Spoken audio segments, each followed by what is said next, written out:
we'll call the meeting to order. It's 5:07 p.m.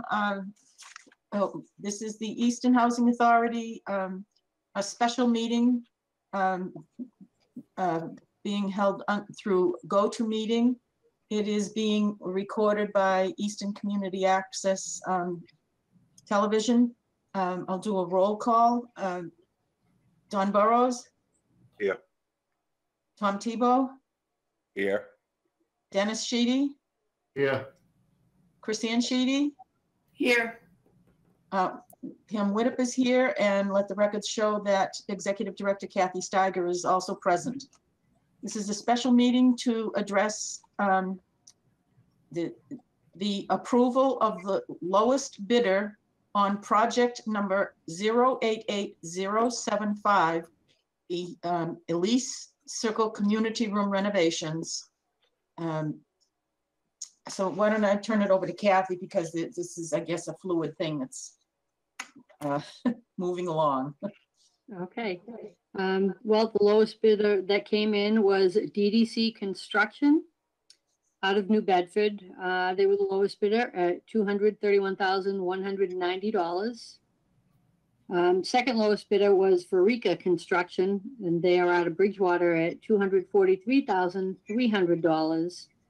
And then the third was Zander Corporation out of Middleborough at $263,000. And then there were subsequently more bidders.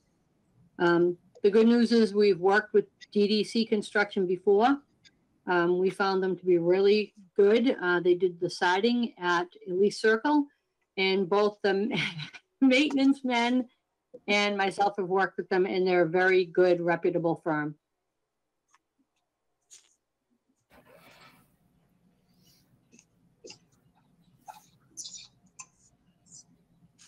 Are there any questions or comments? Maybe a discussion about the breakdown in the cost? Yeah, I have a little piece of confusion as to whether if we accept this low bidder, then we're accepting the project as they're telling us it is currently financed. I've yet to receive any correspondence from the department on that. I did talk to the financial component of this job. Subsequently, I got an email today indicating that DHCD is no longer funding the asbestos abatement on this project.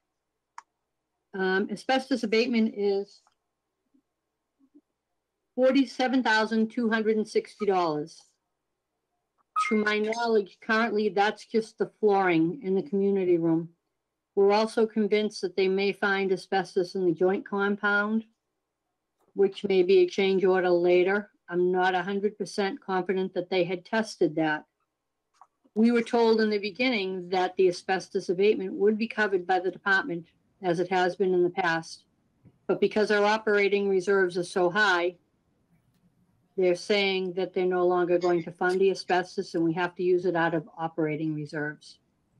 I've gone back and forth with this today with my advisor, and she was going to get back to me further. I will also tell you I talked to Dan Robillard, the fee accountant, and he basically indicated to me we're not going to win this battle.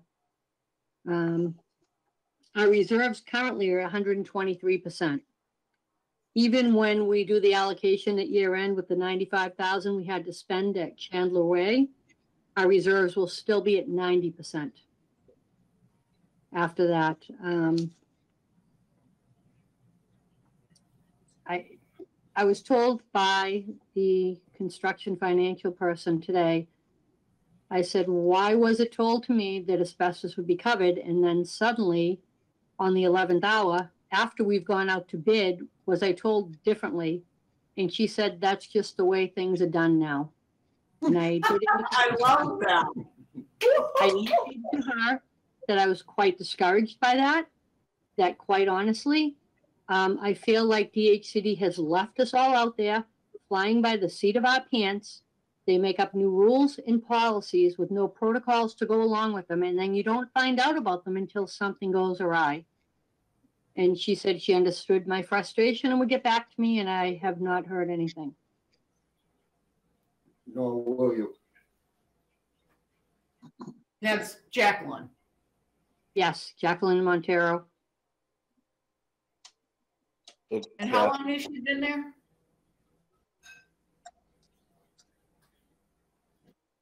I'm not sure how long she's been there. I've had her, well, for 6 years anyhow. Oh, okay. Kathy, we had the same situation in Abington. Then one of the first jobs was to replace the floors in the common areas. They backed out because our reserves were too high, but it was a small job, so we just put the job off forever. And after about 4 or 5 years, Dennis finally got the money out of them. So you can win, but I don't think it's in the benefit of the residents. And I do think we're in a good financial position to move along. And other than having a completely dysfunctional Department of Housing and Community Development, public housing side, I just think really we need to take care of things here in Hanson. And go ahead. Thank you for your input. I appreciate that because I was concerned about that. We are in a good financial prediction. Ultimately, we're going to have to spend this money somewhere, somehow, and we're making money this year as well. So You can keep asking, right? You can just send them in and ask them to pay it out of the asbestos. Absolutely. Have them keep saying no, but again, I don't think we should delay the job. But we don't know that that's the final cost for the asbestos, No, No, correct?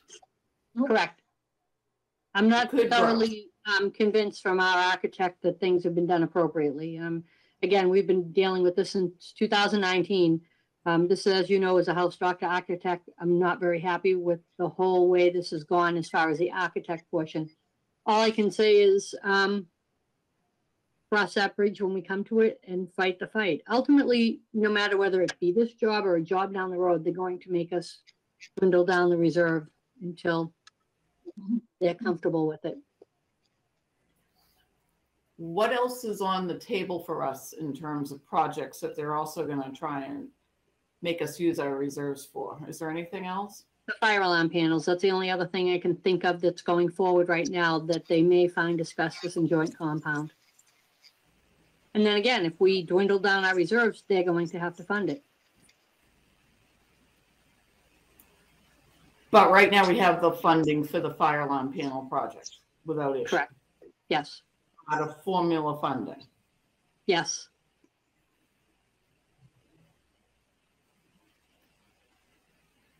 But that has not gone out to bid. No, it's still in design. Do you know what they're estimating that at? 500,000. Currently, I don't have it right in front of me. I'm sorry, Christine. I can let you know for certain tomorrow. No, I'll take your guess estimate. We do have it in design. Again, that's a whole nother, that architect, we told them that the 3 new buildings needed to be included in that design. And they weren't. And then lo and behold, they came out and determined they should have been included. So there's already some go back and forth with that, even though we indicated that those are self-sufficient boards. However, they were 1985 and they're not going to communicate with a new board. And they said it would be fine. And now they're saying nope. So a lot of these house doctors are not what I'm used to. That's being kind. I found 2 things, Kathy. Yes, they're not very precise. And right now they're taking on more work than they can do. Yes, So you agreed. got people who were having capacity problems before this and now who are just, it's really showing. Mhm. This thing with the asbestos, the architect not allowing the job to go on, not knowing if there's additional asbestos, is really, I'd say it's borderline malfeasance. Yes, I agree. Jackie Montero had said to me today, well, I didn't get the request until February 3rd. So that's why you got the response today. Meanwhile, I was already told under the assumption that there was asbestos and that was part of the project, which it was. It was in the asbestos abatement put in there by the architect. So I don't know where the disconnect was. What does she mean she didn't get the request until February 3rd? That's what you told me today. She didn't get the request for abatement to come out of CR from them until February 3rd, which I find hard to believe. When I sent that email to her this morning that I had forwarded to you earlier, she never got back to me.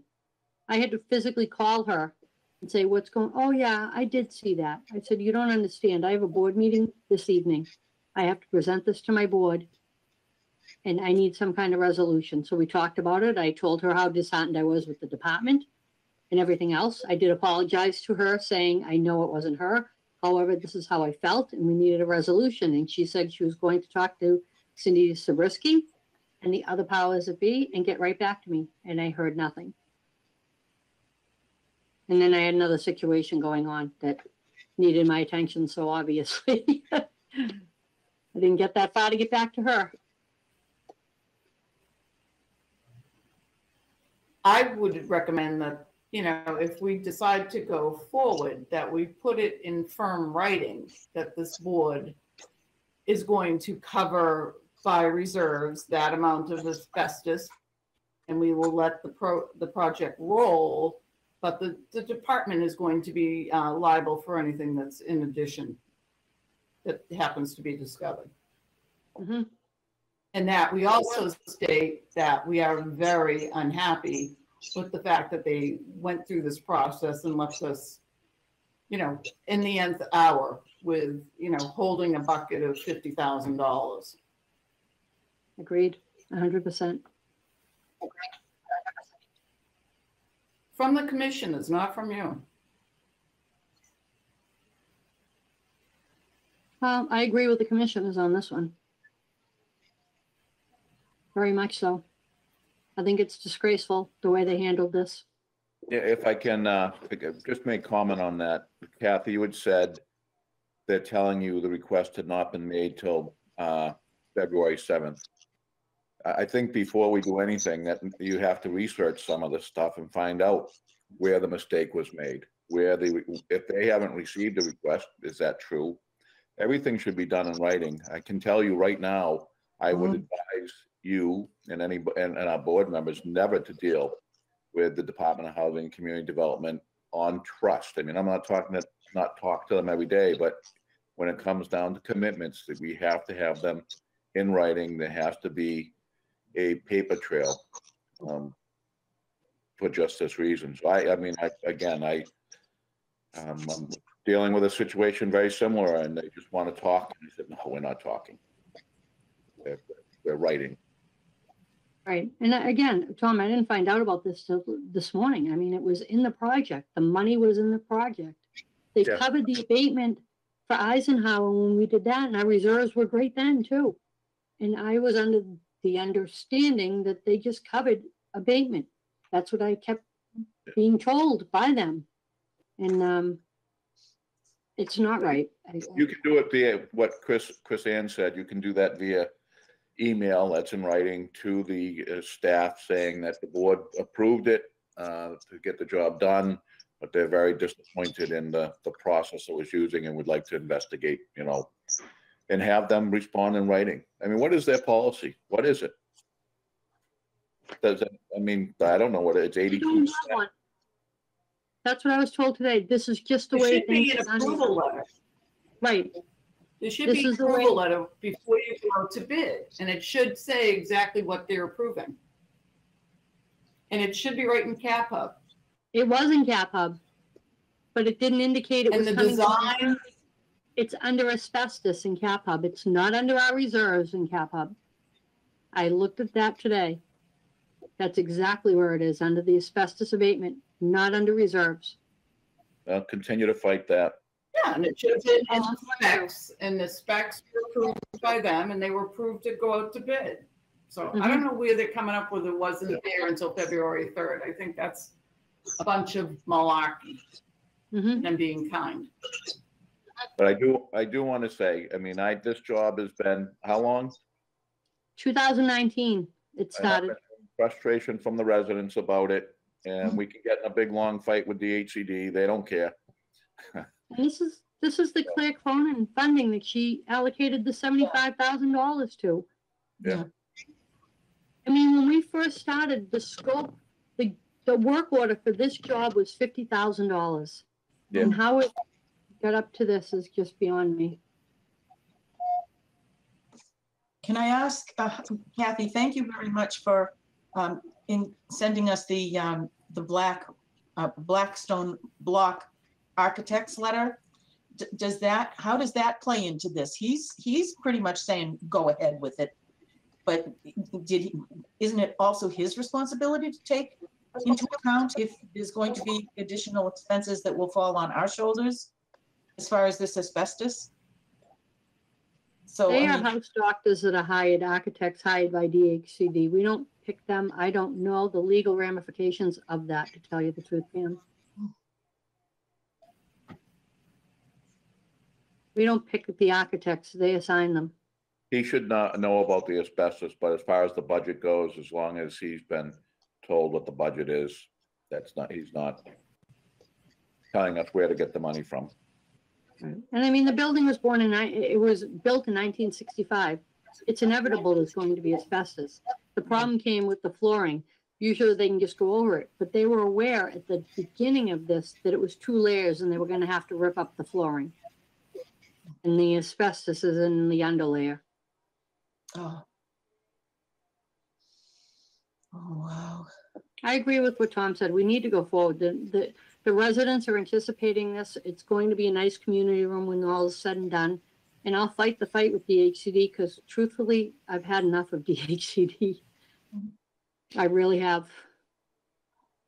They don't have you back. They keep throwing more things at you, expecting you to do it, but they're too busy to help you or do anything for you, to assist any of these agencies. Dennis or Dawn, do either of you have any comments or questions? No, I'm good. I think we've pretty much covered it. Dawn, do you have any We can questions? beat or a dead comments? horse, but we're not. There's been enough conversation. I personally, in all of this, feel as though we have to step out in faith for the sake of the residents and hope that things play out in a satisfactory manner and try not to focus on the negativity and the being disappointed by policy change from Department of Housing and Community Development, or even if it was just an oversight, someone made an error, forgive, forget, move on. That's my opinion, is to take a, for us to take a step out in faith and then take things as they come. And everything that Tom has suggested, I strongly agree with. It's going to be a big job for Kathy too, to oversee this and do, what she can as things come up.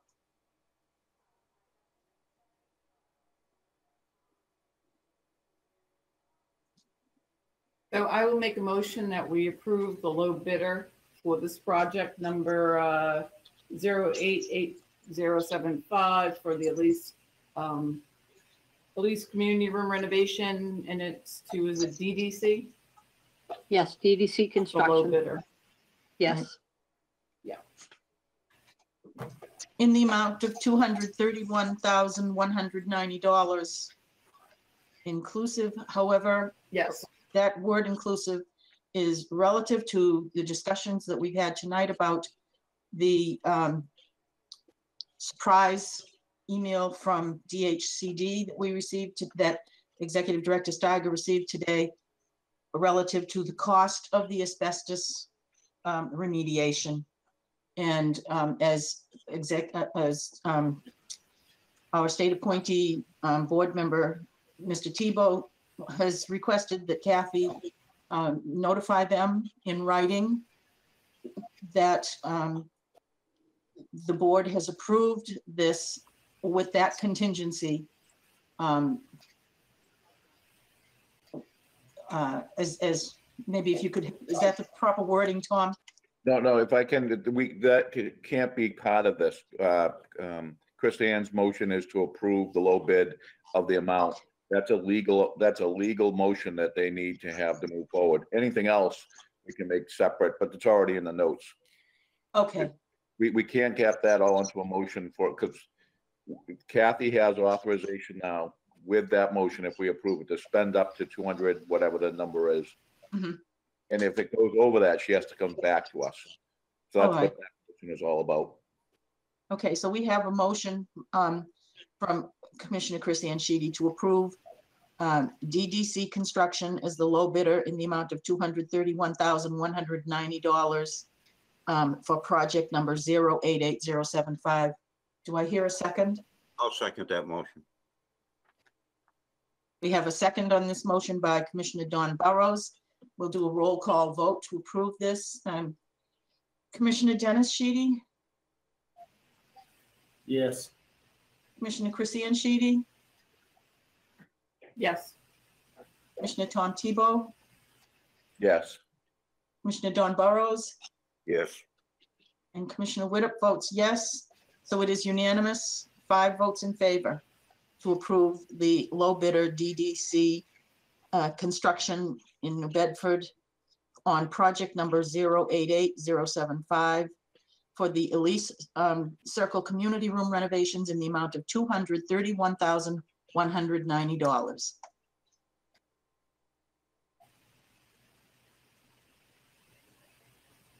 If there are any other Now we comments? just gotta or see how questions- long it takes them to get stock. I'm sorry? Now we just have to wait to see how long it takes them to get stock. To get the stock, yes. Again, we're stepping out in faith here. Any other questions or comments? So on the second part of that, just, I think it'll go into the minutes and we'll approve those at the next meeting, that we support Kathy in whatever she needs to do as you unwind this and find out where we can go, and you have the support of the board. Thank you. I will do that. I will fight the fight for sure on this one. And I agree with you, Kathy. It's been a long, long 2 years. And the support Mhm. seems to be going down and down and down, and the expectations keep going up and up. And yes, you have your days where you just don't really want to continue doing it. And I hate to say that because that's not how I am in life. I always want to. No. I agree. Thank you for that, Tom. Well, let's try to focus on the good things. Somewhere in Absolutely. all of this, there's something positive that we can focus on. Yep, we have community room. It'll be nice.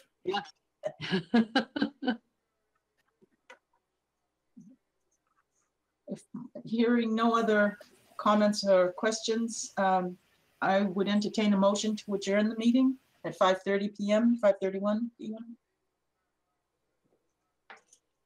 So moved. So moved. Second. Thank you.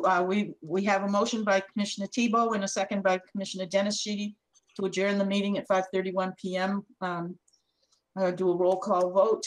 Christian Sheedy, Yes. Dennis Sheedy, Yes. and Tom Tebow, Yes. Don Burrows, Yes.